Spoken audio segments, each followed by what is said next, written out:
İbrahim oynaman oyun. Nokta.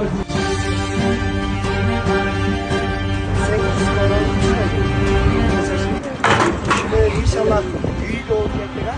Gerekli olması.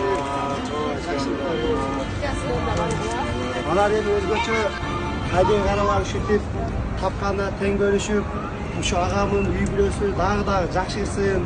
Uşu menen toplantı buyursa büyük öleceksin деген jakşı niyet menen uşu lezeket uşu sizge öz külçü berip koysunlar, kutuktayız. Allah razı olsun.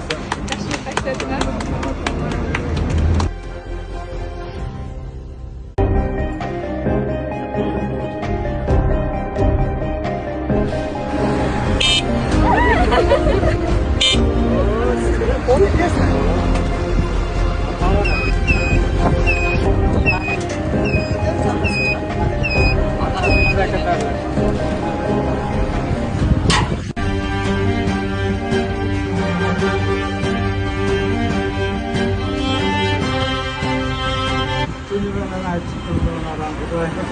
Benim baktım burada Kuday'dan bana çıkın ortalığına.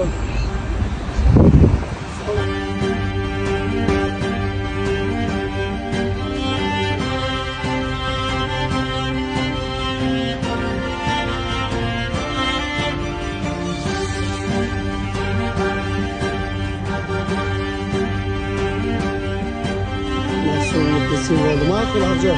Şakşı kalmadı.